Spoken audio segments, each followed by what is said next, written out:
John Buford. He has 2 brigades of cavalry that arrived at Gettysburg before noon on June 30th, 1863.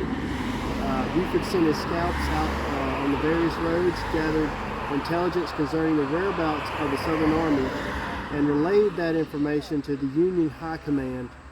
That night, most of his men encamped on the fields northwest of Gettysburg, which would have been right in here.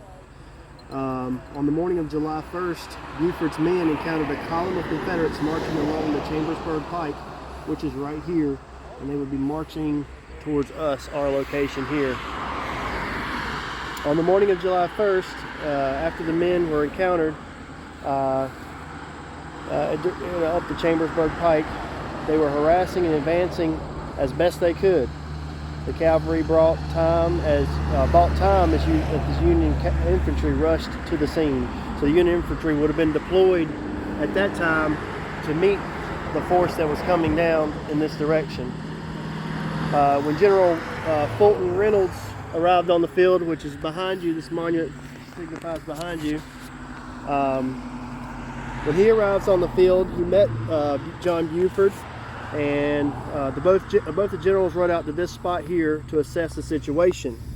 It's here that the Confederates were advancing on Gettysburg in a substantial force. He sent orders to hurry his men into position, and then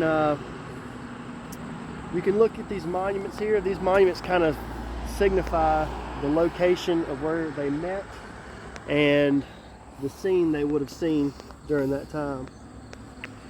Alright, the first shot of the battle occurred not far from here. Lieutenant Marcellus Jones of the 8th Illinois Cavalry at about 7:30 in the morning, as the Southerners approached from the direction that we just showed you, in response to the Confederates unlimbered a cannon and fired shells at the Union's position. At that moment, 31-year-old Ephraim Weisler emerged from his house to observe what was going on. A shell exploded on the pike in front of him, throwing him to the ground. Stunned and shocked, he was taken into his house but never recovered, dying a few weeks later.